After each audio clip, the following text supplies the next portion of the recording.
Bonjour à toutes, bonjour à tous, j'espère que vous allez bien. Aujourd'hui on se retrouve pour le débrief de la rencontre entre Saint-Étienne et Laval. C'était tout simplement la 20e journée du championnat de Ligue 2. À Geoffroy Guichard, les Verts qui recevaient l'équipe qui était pendant longtemps leader du championnat avant de chuter progressivement durant le mois de décembre. Mais les Stéphanois ont eu du mal, un match qui n'a pas été emballant du début à la fin, qui s'est soldé par un score, j'ai envie de dire, assez logique de 0-0, même si les plus grosses occasions ont peut-être été pour Laval, mais en tout cas je suis assez déçu de ce que j'ai vu sur cette rencontre.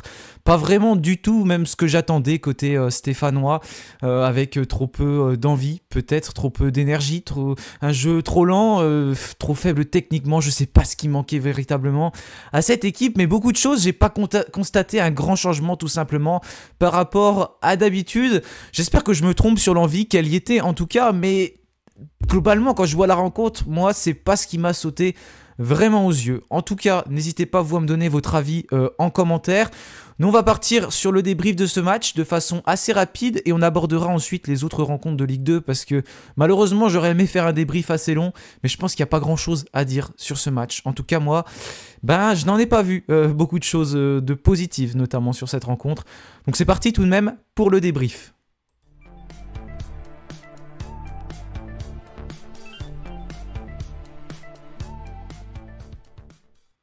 D'ailleurs, c'est un peu comme ça que j'ai appelé mon débrief. Vous avez vu, il a marqué un match assez décevant. Bah oui, j'étais déçu parce qu'on nous avait promis beaucoup de choses. Quand on voit ce que Olivier Dalloglio disait en conférence de presse, notamment, ce qu'il a évoqué sur l'équipe, avec les entretiens individuels qui ont été faits pour les joueurs, le fait que voilà, il faut les secouer un peu tout le temps pour se mettre au travail, il a quand même avoué que c'était un peu compliqué et qu'il remarquait qu'au début, voilà, il fallait les secouer parce que certains n'étaient pas forcément dedans. Il y a eu du travail fait avec des séances assez longues, les conférences de presse qui sont plus tard parce que les joueurs ont l'air de travailler plus longtemps, on nous vend des séances plus intensives, notamment par les photos.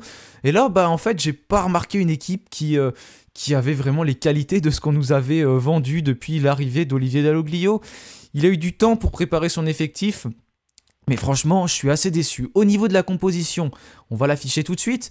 C'est tout simplement celle que je vous avais évoquée durant cet avant-match, avec Gauthier Larsonneur au cage, Masson sur le côté droit, Petro à gauche, Nadé, Apia en défense centrale. Là, une défense inédite, parce que tout simplement, Briançon est suspendu à cause d'une accumulation de cartons jaunes.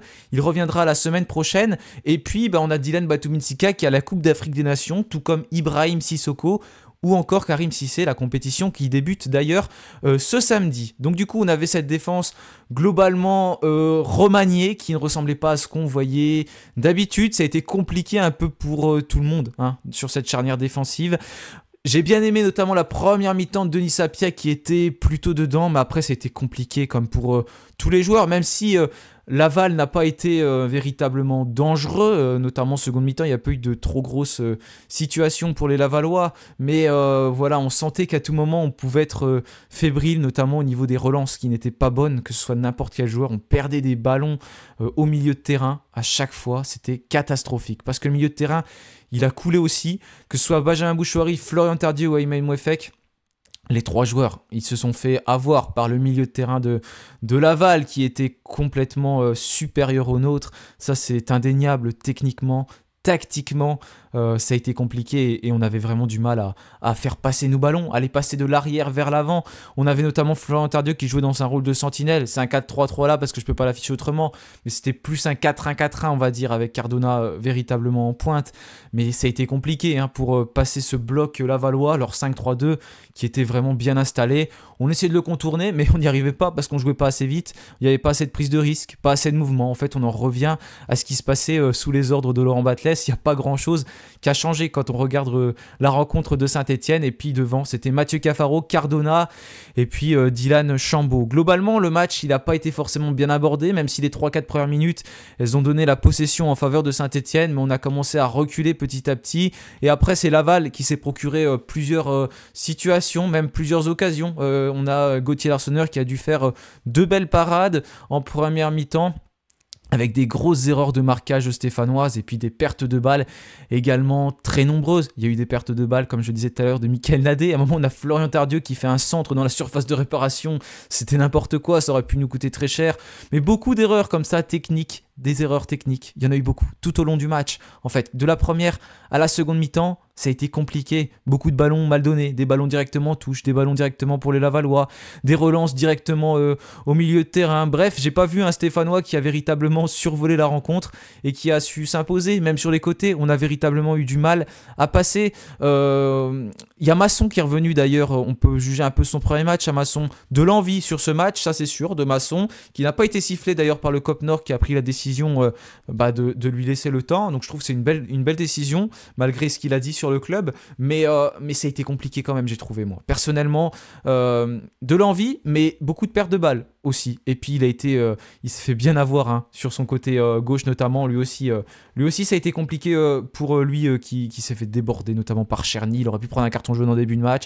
D'ailleurs en seconde mi-temps, à un moment donné, il a eu chaud. Heureusement qu'il met cette reprise à côté Cherny parce que Masson il se fait déborder. Mais ça a été compliqué pour lui. Pour lui sur ce côté droit, ou encore pour Léo Petro sur le côté gauche. Pareil, Léo Petro, il a vraiment pris l'eau.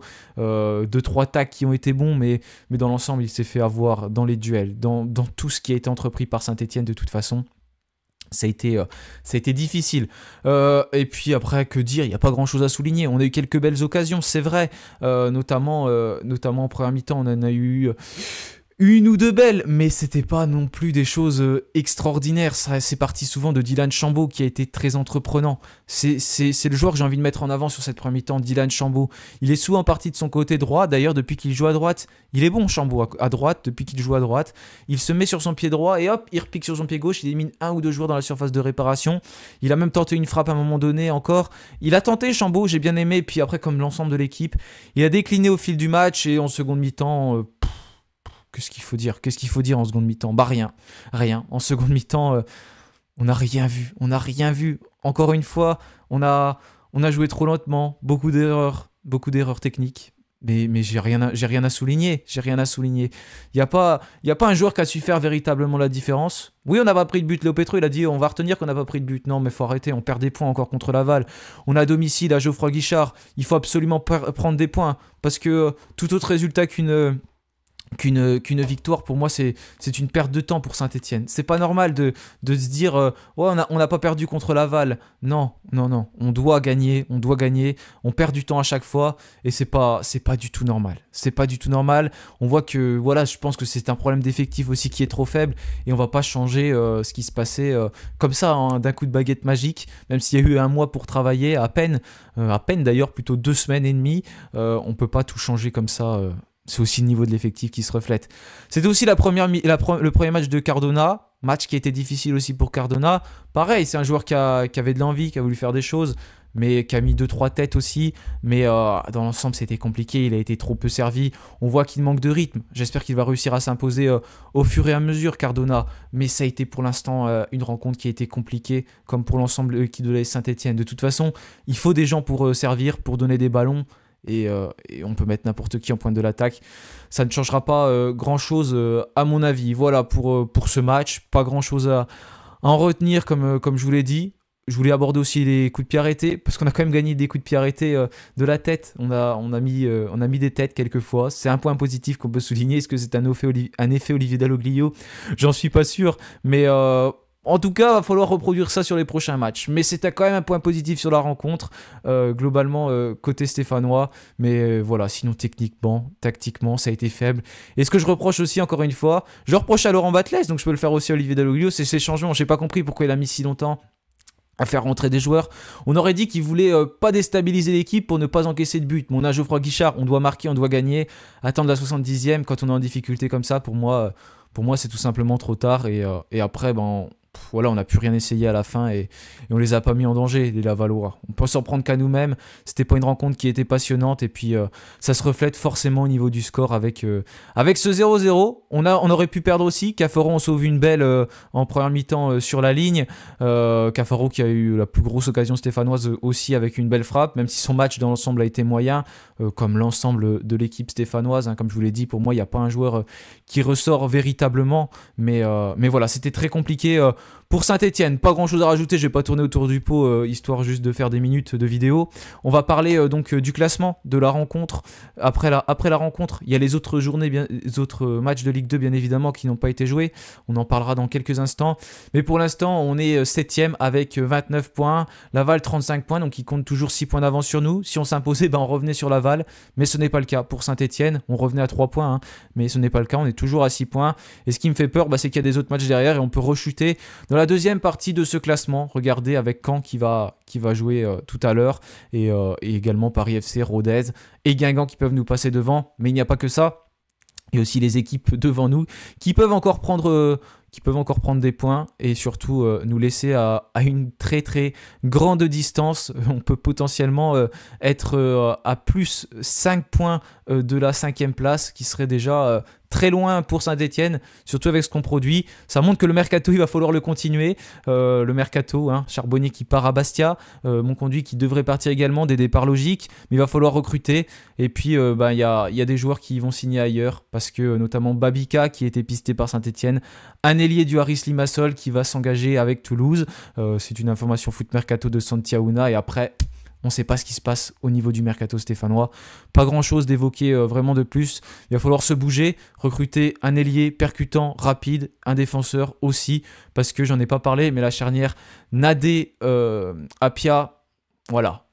c'est pas une charnière qui va faire long feu et qui va nous permettre tout simplement d'être efficace défensivement avec beaucoup d'erreurs techniques de relance et voilà, c'est pas des défenseurs centraux qui sont faits pour jouer ensemble. Apia, c'est pas un défenseur central de métier et Nadé, on sait que c'est pas un joueur qui va globalement être capable de tenir la baraque, même si Briançon revient, donc on va sûrement avoir Briançon Nadé lors de la prochaine rencontre, à moins qu'une recrue arrive. En tout cas, je l'espère, mais il faudrait recruter très rapidement d'autres joueurs côté stéphanois. Alors, au niveau des autres rencontres, donc je vais les afficher tout de suite. Elles se jouent donc ce samedi soir ou ce lundi. On a Bastia-Angers, Caen-Concarneau, Grenoble-Dunkerque, Paris-Annecy, QRM Guingamp. Pour Rodez, donc Pau qui peut prendre des points d'avance sur Saint-Etienne. 3 Ajaccio. Valenciennes, Amiens, donc Ajaccio c'est pareil, Valenciennes, Amiens et Auxerre-Bordeaux, une rencontre qu'il va falloir surveiller également, mais pareil, Angers qui va vouloir battre Bastia, c'est de toute façon Angers pour moi c'est foutu, ils sont largement trop devant nous, on peut pas les retrouver, mais en tout cas je suis déçu de ce que j'ai vu, je suis déçu de ce match du côté de Saint-Etienne qui pour moi n'a pas été abouti et qui nous a pas vendu le rêve qui n'a pas reflété le rêve qu'on nous avait vendu tout simplement depuis quelques semaines et ça va être très très compliqué de monter en tout cas en jouant comme ça. Moi personnellement je me contente pas d'un 0-0 contre Laval à domicile, on doit marquer des points, on en a perdu trop en première partie de saison, c'est pas normal. En seconde partie de saison on doit se rattraper et puis on doit tout simplement remonter au classement et on peut pas commencer par un match nul à Laval. On doit faire de Geoffroy Guichard une forteresse, c'est ce qu'Olivier Dalloglio avait dit en conférence de presse il y a quelques temps. Pour l'instant, ce que je remarque, c'est que Geoffroy Guichard n'est pas une forteresse.